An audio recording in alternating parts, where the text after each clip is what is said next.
Shedhall's kitchen we gather round. Fresh ingredients we have found. We're cooking simple every day. Welcome to Sheetal's corner. Hello friends, Sheetal's कॉर्नरमध्ये आपलं स्वागत आहे. तर आज आपण बनवणार आहोत गटारी स्पेशल पांढरा रस्सा. पांढरा रस्सा बनवण्यासाठी थोडंसं बोन असलेले मटण घ्यायचं आहे. त्याच्यावर मीठ टाकून 5 मिनटं ठेवून द्यायचं आहे व एका कुकरमध्ये शिजून घ्यायचं आहे. जसं आपण हळद टाकून शिजवतो त्या पद्धतीनं न करता फक्त मटणाचा स्टॉक आपल्याला घ्यायचा आहे. तर आता पांढरा रस्सा बनवण्यासाठी शिजलेले मटण, एक नारळाचा चव, 10-12 काजू आणि हे मटण स्टॉक. तर आता मसाले कोणते कोणते घ्यायचे आहेत, तर या ठिकाणी नारळाचा चव तर घ्यायचा आहे आणि काजू पेस्ट करून घ्यायचे आहे. थोडे मटणाचे पीस घ्यायचे आहेत आणि दालचिनी, लवंग आणि वेलची, हिरवी वेलची सोलून घ्यायची आहे, पण त्याचा साल काढायचे नाही. त्याचबरोबर मिरीपूड आणि तमालपत्री घ्यायची आहे. या ठिकाणी मिरीपूड आपल्याला पांढरी मिळाली तरी ती घेतली तर रस्सा आपला पांढरा शुभ्र होतो. मीठ चवीनुसार आणि यामध्ये मटण स्टॉकमध्ये आपण पहिल्यांदा नारळाचा चव टाकून घ्यायचा आहे.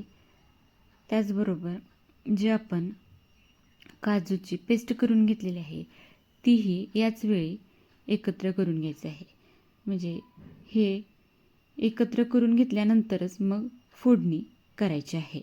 जर आपल्याला अजून घट्ट हवा असेल तर नारळाचा चव अजून घातला तरीही चालू शकतो आणि काजू ही आपण यामध्ये घातले तरी चालू शकतात. तर या ठिकाणी आपण तुपाची फोडणी देणार आहोत. तर या ठिकाणी 2 ते 3 चमचे तूप घालायचं आहे. तर फ्रेंड्स, सुकलेल्या आठवणींचा जरा ही माझी दुसरी कादंबरी आहे. ती आपल्याला ऑर्डर करायची असेल तर त्याची लिंक मी डिस्क्रिप्शन बॉक्समध्ये देत आहे. तर आता तूप चांगले गरम झाले की आपण यामध्ये तमालपत्री प्रथम टाकून घेणार आहोत. तमालपत्री थोडीशी अजून कट केली तरीही चालू शकते. तर तमालपत्री टाकल्यानंतर थोडंसं चमच्याने हलवून घ्यायचं आहे. त्याचबरोबर जो आपण मसाला काढून घेतलेला आहे तो टाकायचा आहे. म्हणजे दालचिनी, लवंग, 3-4 लवंग घ्यायचे आहे, दालचिनीचा तुकडा आणि वेलचीचं फक्त तोंड, त्याचं साल थोडीशी काढून तसंच परतून घ्यायचं आहे.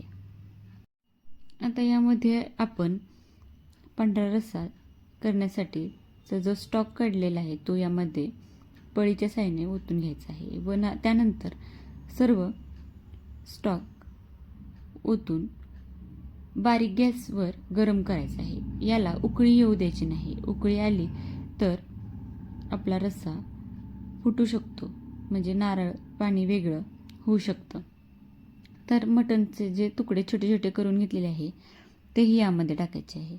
मटणाचे तुकडे टाकल्यामुळे आणखीन आपला रस्सा चांगला होण्यास मदत होते व टेस्टही त्याची वेगळी छान होते. तर या ठिकाणी चवीनुसार मीठ टाकायचं आहे. वर आपल्या चवीनुसार मिरीपूड, किती आपल्याला तिखट हवं आहे ते ठरवून यामध्ये मिरीपूड टाकायचं आहे. जर मिरची टाकायची असेल तीही तुम्ही फोडणीमध्ये हिरवी मिरचीही टाकू शकता. तर या ठिकाणी मिरीपूड आपण चवीनुसार टाकलेली आहे आणि थोडंसं हलवत राहायचं आहे.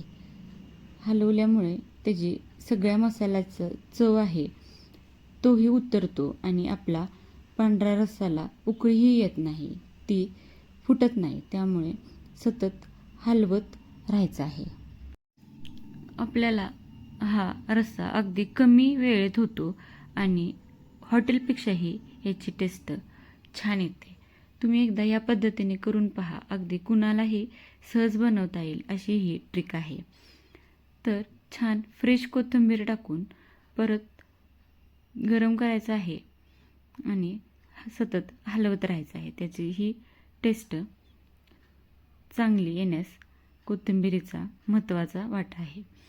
तर अशा प्रकारे हा आपला पांढरा रस्सा तयार झालेला आहे. तर गटारी स्पेशल आज मटण सुक्कं, त्याचबरोबर बिर्याणी, राईस, वाव, खूप छान झालेला, टेस्टी झालेला आहे. मस्त असे आजचा बेत झालेला आहे. मस्त गरम अशी खमंग अशी फुगलेली भाकरी पहा, सुटले का नाही तोंडाला पाणी. असाच बेत तुमच्याकडेही असेल आणि कशा पद्धतीचा बेत तुमचा झाला तेही कमेंटमध्ये नक्की सांगा. असा मस्त कट असलेला रस्सा. तर हे आपलं मटण थाळी तयार झालेली आहे. मस्त असं मटण सुक्कं, रस्सा, बिर्याणी, पांढरा रस्सा, लिंबू आणि कांदा. तर अशी ही मस्त पांढऱ्या रस्स्याची रेसिपी तुम्हाला कशी आवडली नक्की कमेंट करून सांगा. आवडलं असेल तर लाईक करा व इतरांनाही शेअर करायला विसरू नका. शीतल्स कॉर्नरला नक्की सबस्क्राईब करा. मटण आणि चिकनच्याही रेसिपी माझ्या चॅनेलवर उपलब्ध आहे, तर त्याही तुम्ही पाहू शकता. तर भेटू नवीन रेसिपीमध्ये. थँक्यू.